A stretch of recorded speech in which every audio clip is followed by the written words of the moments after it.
हमारा बोर्ड ही है water, termite और बोरो रेजिस्टेंट।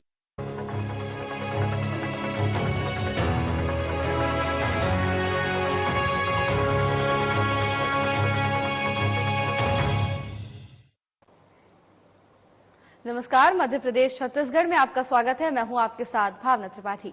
खबरों में आगे बढ़ेंगे, लेकिन उससे पहले एक नजर सुर्खियों की ओर। कांग्रेस के वरिष्ठ नेता मणिशंकर अय्यर के बयान पर मचा घमासान। पूर्व सीएम शिवराज सिंह चौहान ने जमकर घेरा, मणिशंकर अय्यर को बताया राजनीति का जोकर। अंबिकापुर में पुलिस महानिरीक्षक नेहा चंपावत की बैठक, यातायात प्रभारियों को दिए कई आवश्यक निर्देश, राहत राशि के प्रावधानों की भी दी जानकारी।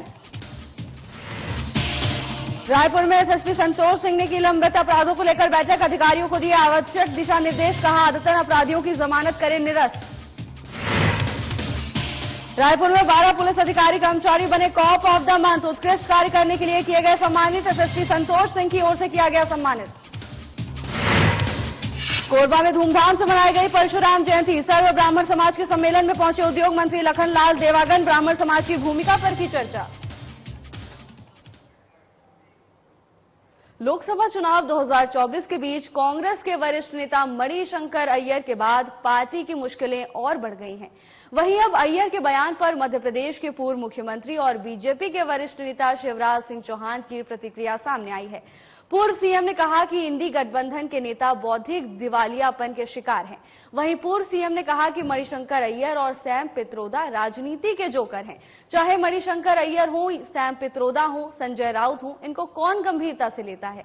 ये सब लोग पराजय के डर से ऐसे ऊटपटांग बयान दे रहे हैं, जिसे जनता भी मनोरंजन के रूप में लेती है।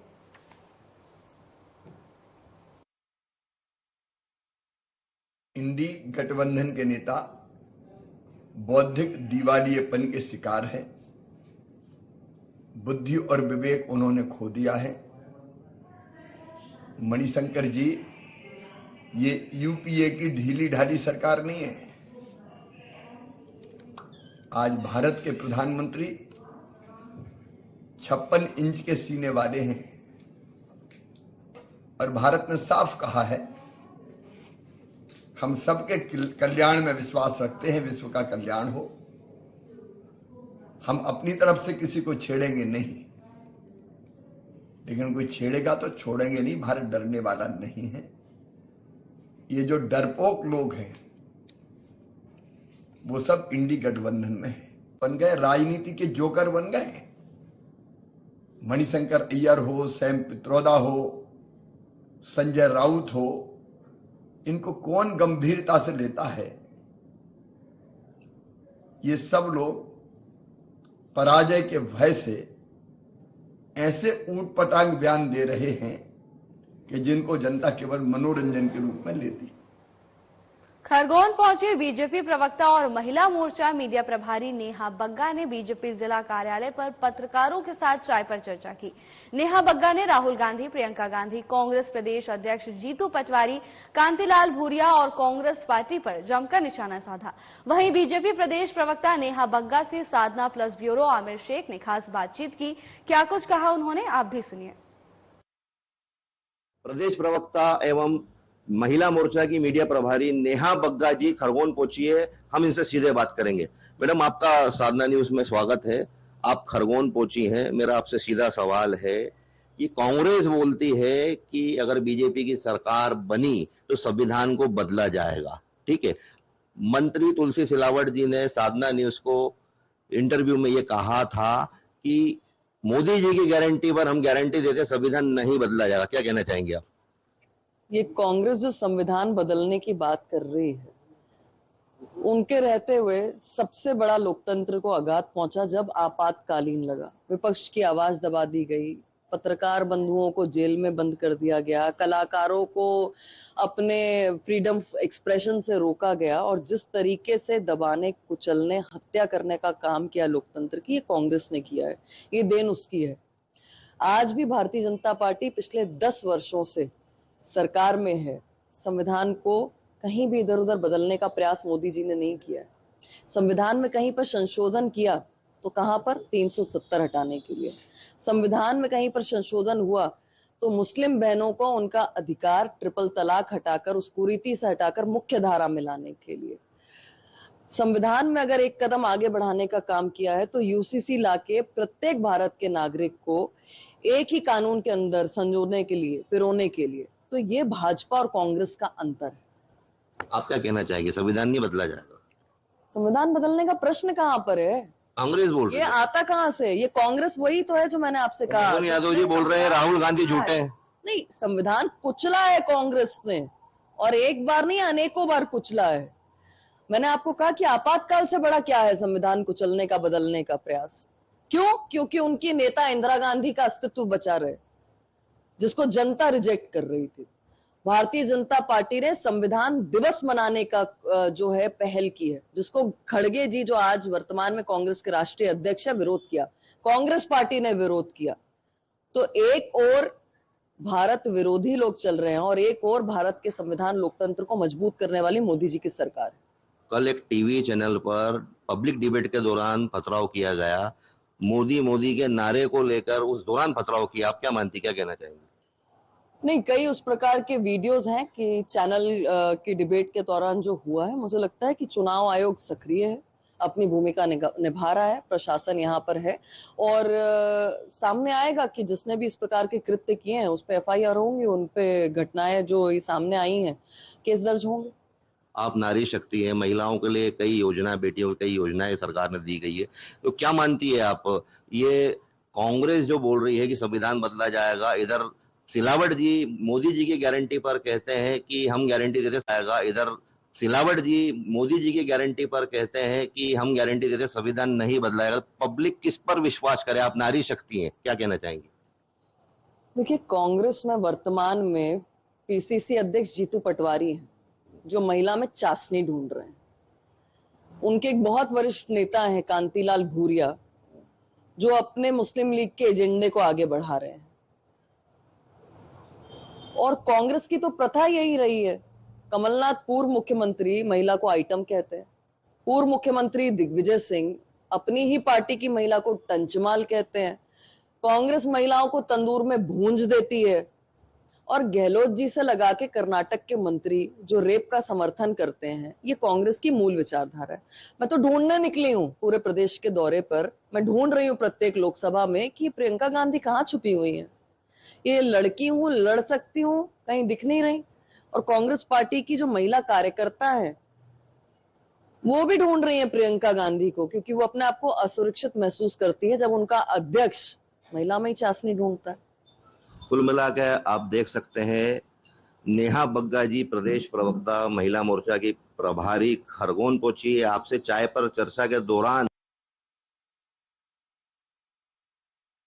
रायपुर में वरिष्ठ पुलिस अधीक्षक की ओर से पुलिस ग्राउंड में जवानों की परेड ली गई। उसके कुछ समय बाद एसएसपी संतोष सिंह ने सिविल लाइन स्थित C4 भवन के सभाकक्ष में जिले के समस्त पुलिस राजपत्रित अधिकारियों और थाना प्रभारियों के साथ बैठक की, जिसमें अधिकांश लंबित अपराध शिकायतें, मर्ग और गुम इंसान के प्रकरणों की जानकारी लेकर उनका जल्द से जल्द निराकरण करने के निर्देश दिए। साथ ही लंबे समय से लंबित शिकायत पत्रों का 15 दिवस के अंदर अनिवार्य रूप से निराकरण करने सहित वरिष्ठ कार्यालय से प्राप्त शिकायत पत्रों का भी जल्द से जल्द निराकरण करने के निर्देश दिए।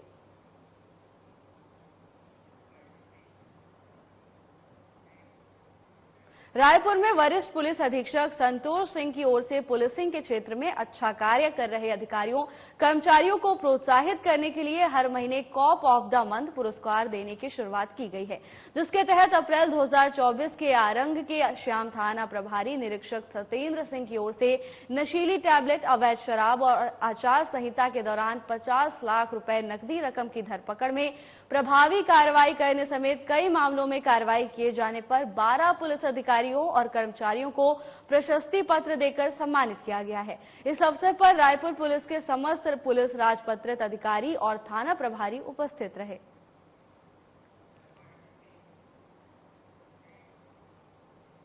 कोंडागांव में कार्यालयों के व्यवस्थापन और सुचारू संचालन सुनिश्चित करने के लिए कलेक्टर कुणाल दुदावत की तरफ से प्राप्त निर्देशानुसार अपर कलेक्टर चित्रकांत चार्ली ठाकुर ने जिला मुख्यालय के कार्यालयों का आकस्मिक निरीक्षण किया गया, जिसमें उन्होंने जल संसाधन विभाग, नगरपालिका, महिला बाल विकास विभाग, परियोजना कार्यालय, खंड शिक्षा अधिकारी कार्यालय और मुख्य चिकित्सा अधिकारी और स्वास्थ्य अधिकारी कार्यालय की जांच की गई, जहां उन्होंने उपस्थित पंजियों के साथ कार्यालय में पदस्थ कर्मचारियों की जानकारी लेते हुए बिना सूचना अनुपस्थित रहने वाले और देर से कार्यालय आने वाले कर्मचारियों के विरुद्ध कार्रवाई करने के लिए विभागीय अधिकारियों को निर्देश देते हुए देर से कार्यालय पहुंचने पर 36 कर्मचारियों को नोटिस दिया है।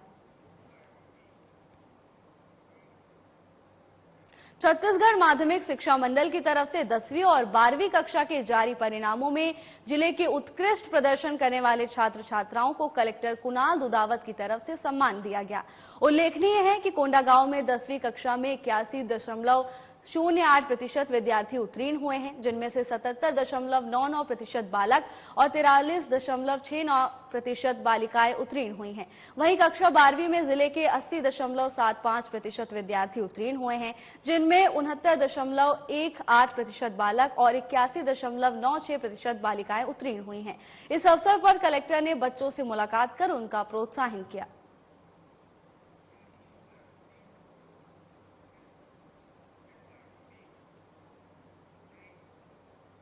अंबिकापुर में पुलिस महानिरीक्षक यातायात नेहा चंपावत ने बैठक पर आयोजन किया। बैठक में पुलिस यातायात नोडल अधिकारी और यातायात प्रभारी शामिल हुए।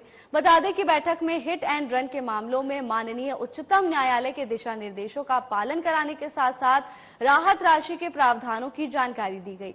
वहीं बैठक में सड़क दुर्घटनाओं में कमी लाने और यातायात नियमों के प्रति वाहन चालकों को जागरूक करने के दिशा निर्देश दिए गए।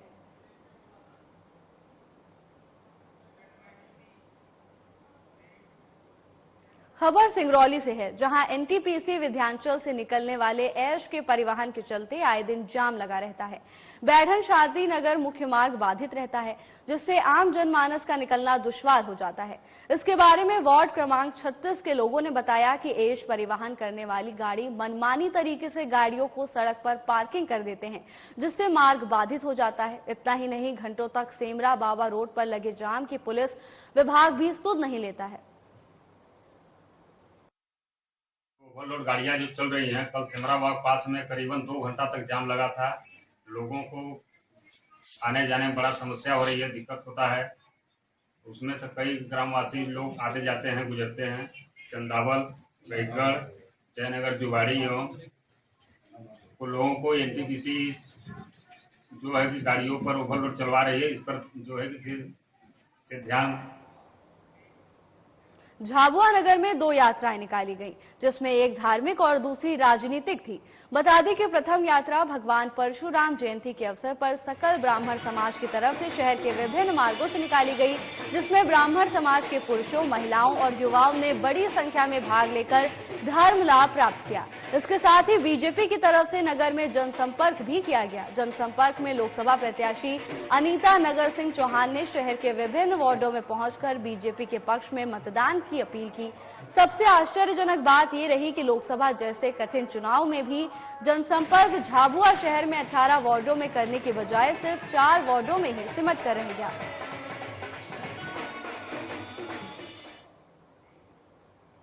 कोरबा में मूड़ापार हेलीपैड के पास स्थित सामाजिक भवन में परशुराम जयंती धूमधाम से मनाई गई। इस अवसर पर पहुंचे वाणिज्य, उद्योग और श्रम मंत्री लखनलाल देवांगन ने भगवान परशुराम की पूजा अर्चना की। साथ ही सभी को परशुराम जयंती की शुभकामनाएं देते हुए मंत्री देवांगन ने कहा कि इस शुभ अवसर पर आप सभी के बीच उपस्थित होकर बहुत धन्य महसूस कर रहा हूं। वहीं मंत्री ने यह भी कहा कि अपने तप और पराक्रम से समाज में समरसता और न्याय की स्थापना करने वाले भगवान परशुराम के आदर्श युगों युगों तक मानव जाति की प्रेरणा का केंद्र रहेंगे। उन्होंने कहा कि ब्राह्मण समाज ने हमेशा से ही देश को रास्ता दिखाने का काम किया है, कभी किसी में भेद नहीं किया। जब भी देश को आवश्यकता महसूस हुई, सब कुछ न्योछावर किया। हमेशा से ही हर क्षेत्र में अग्रणी भूमिका निभाता रहा है।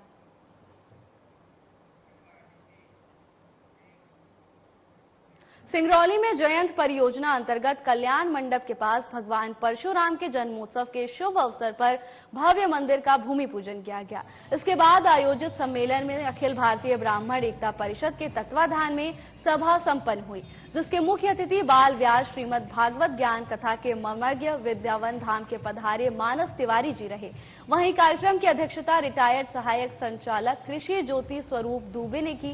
इस दौरान प्रमुख अतिथियों के रूप में अखिल भारतीय ब्राह्मण एकता परिषद के संरक्षक रुपेश चंद्र पांडे और नगर पालिका निगम अध्यक्ष देवेश पांडे, वरिष्ठ इंटक नेता सुरेश दुबे समेत कई अन्य अतिथि उपस्थित रहे। कार्यक्रम में भगवान परशुराम के जीवन के महत्वपूर्ण बिंदुओं और प्रकाश डाला गया और उनके आदर्शों पर चलने व समाज के अंदर ब्राह्मण समाज की भूमिका दशा दिशा पर चर्चा की गई। अक्षय तृतीया पर भगवान परशुराम के जन्मोत्सव को सभी देशवासियों को, आप सभी को मैं सर्वप्रथम जन्मोत्सव की बधाई देना चाहता हूं। परशुराम भगवान के मंदिर निर्माण के लिए ये बहुत दिनों से हम लोगों का प्रयास चल रहा था। जयंत परियोजना के सभी ट्रेड यूनियन के साथियों ने, अध्यक्ष और सचिव जी ने जिस तरह से मेरा सहयोग किया और मंदिर निर्माण के लिए उन्होंने आगे आए और भूमि पूजन आज करवाया, आज सबसे गौरव और सबसे उत्साह का दिन है। आज बहुत ही सौभाग्य का दिन है सिंगरौली जिले के इतिहास में। आज हम सब लोग मिल करके अखिल भारतीय ब्राह्मण एकता परिषद के तत्वाधान में और हमारे नगर पालिका निगम सिंगरौली के बहुत ही कर्मठ अध्यक्ष देवेश पांडे जी साथ में हैं, हम सब लोग मिल करके आज इसी प्रांगण में भगवान परशुराम जी के भव्य मंदिर का आज आधारशिला भूमि पूजन का कार्यक्रम संपन्न हुआ। सिंगरौली जिले में अखिल भारतीय ब्राह्मण एकता परिषद पूरे मनोयोग से लगातार 10 सालों से काम कर रहा है और उसी का प्रयास रहा कि हम सब लोग लगे रहे कि भगवान परशुराम का तो जन्मदिन हम लोग हमेशा मनाते रहे, लेकिन इस बात की टीस हमेशा रहती थी कि एक उनकी भव्य मंदिर भी होनी चाहिए। छिंदवाड़ा में भगवान परशुराम के जन्मोत्सव पर ब्रह्म समाज कल्याण मंडल ने 4 दिवसीय कार्यक्रम का आयोजन किया। इस संबंध में जिला ब्रह्म समाज के सह मीडिया प्रभारी संजय गुहा ने जानकारी देते हुए बताया कि संकट मोचन हनुमान मंदिर से भगवान परशुराम की शोभा यात्रा के साथ वाहन रैली निकाली गई। इस रैली में बड़ी संख्या में युवा, महिलाएं, बुजुर्ग और बच्चे शामिल हुए। रैली में शामिल लोग भगवान परशुराम के जयकारे लगाते रहे। ये रैली शहर के प्रमुख मार्गों से होते हुए परशुराम वाटिका पहुंची, जहां भगवान परशुराम की आरती पूजन के उपरांत स्वला पहाड़ हुआ। अनुसार इस वर्ष भी ब्रह्म समाज कल्याण मंडल जिला छिंदवाड़ा द्वारा भगवान परशुराम जी के जन्मोत्सव का कार्यक्रम 3 दिवसीय आयोजित किए गए हैं। 9 तारीख को महिलाओं की प्रदर्शनी और सांस्कृतिक कार्यक्रम आयोजित किए गए। आज 10 तारीख है, भगवान परशुराम जी के जन्मोत्सव का दिन है। आज प्रातःकाल से ही परशुराम वाटिका में आरती, पूजन, हवन और हमारी नवीन प्रतिमा की स्थापना के साथ ये हमारा कार्यक्रम आज का चालू हुआ है। दोपहर में 4 बजे स्थानीय संकट मोचन हनुमान मंदिर से विशाल मोटरसाइकिल एवं वाहन रैली वर्षानुसार इस वर्ष भी निकाली जाएगी, तो शहर के विभिन्न मार्गों से होते हुए और इसी स्थानीय परशुराम वाटिका में पहुंचेगी, जहां स्वल्पाहार के पश्चात उस रैली का समापन होगा। बड़ी संख्या में स्वजाति बंधु, विप्र बंधु, युवा साथी, मातृशक्ति इस रैली में सम्मिलित हो, ऐसी हमारी अपेक्षा है। कल शाम को 11 तारीख को शाम को 7 बजे हमारा वार्षिक समारोह जो प्रतिवर्ष होता है, इसी स्थान पे परशुराम वाटिका में शाम 7 बजे आयोजित किया गया है, जिसमें छोटे बच्चों के कुछ सांस्कृतिक कार्यक्रम होंगे और उसके पश्चात सामाजिक भोज का आयोजन समाज के द्वारा किया जाता है। मैं सभी बंधुओं से निवेदन करता हूँ, विप्र बंधुओं से, स्वजाति भाइयों से, कि अपने अपने परिवार के साथ, अपने इष्ट मित्रों के साथ इस सभी कार्यक्रमों में अपनी उपस्थिति देने का कष्ट करें।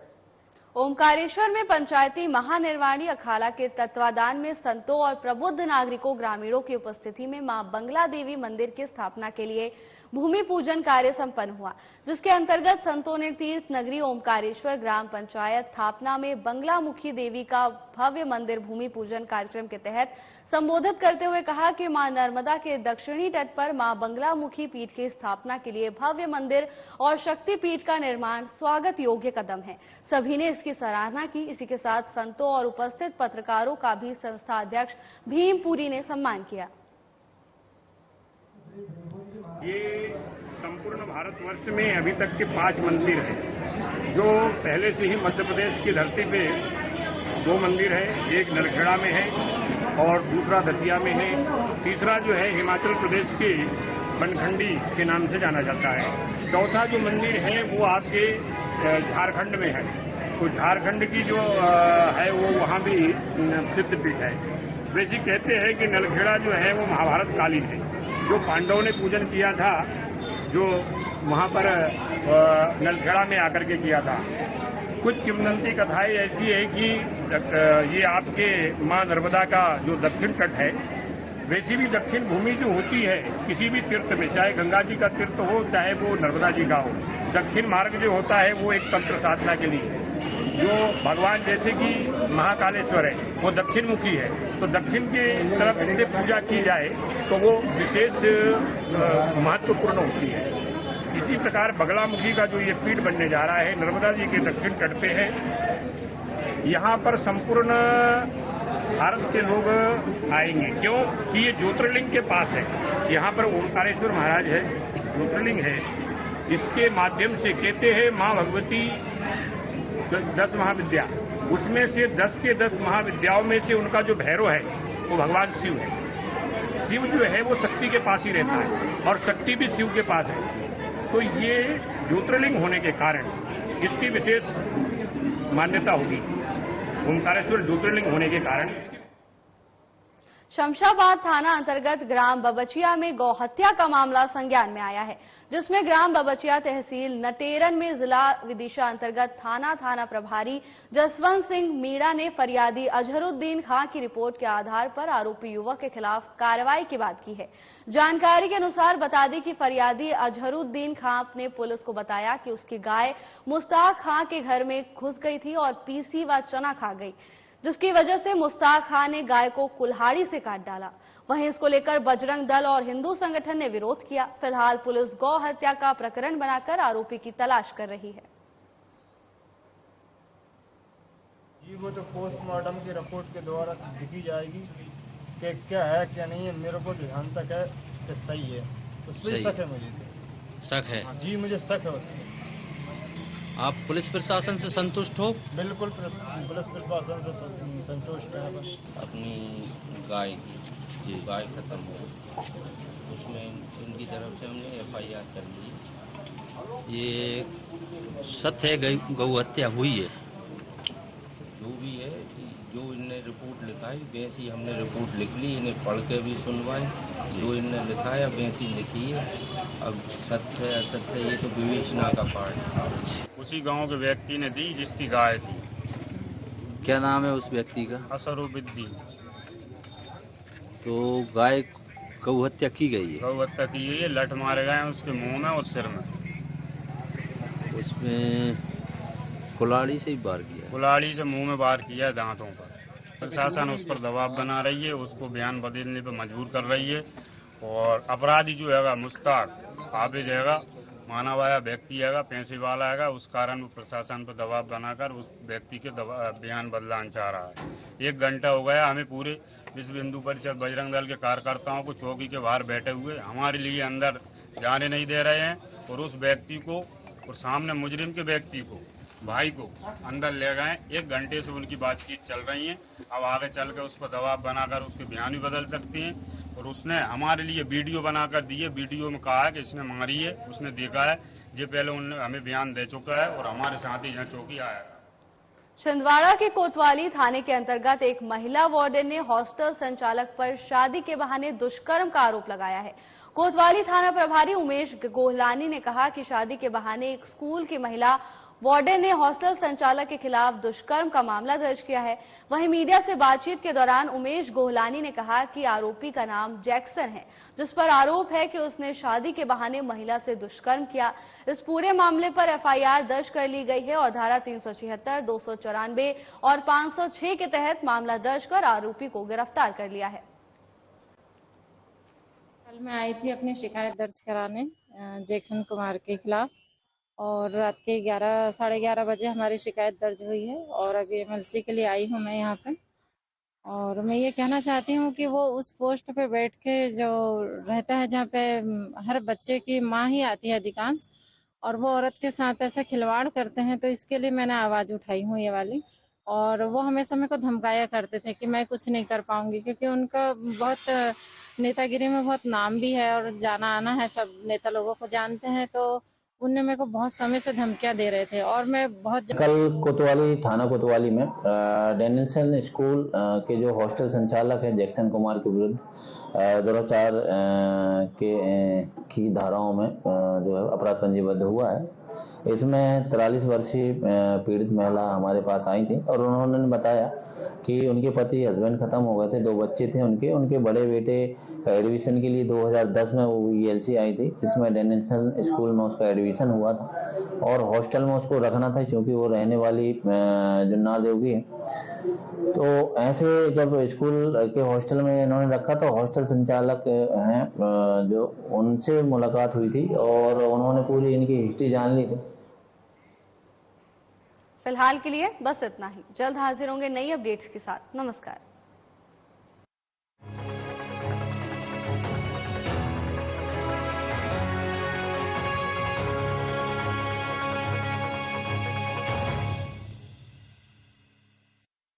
कौन नहीं चाहता कि उसकी खूबसूरत पर्सनैलिटी हो, वो भी फिल्मी एक्टर्स की तरह, मॉडल्स की तरह दिखें, लोग उसे घूम घूम कर मुड़ मुड़ कर देखें। सबका दिल करता है, इसीलिए लोग जिम जा रहे हैं, कसरत कर रहे हैं, काजू बादाम किशमिश मेवे खा रहे हैं, प्रोटीन के डिब्बे घोल घोल कर पी रहे हैं कि किसी तरीके से हमारी सेहत बन जाए। लेकिन सेहत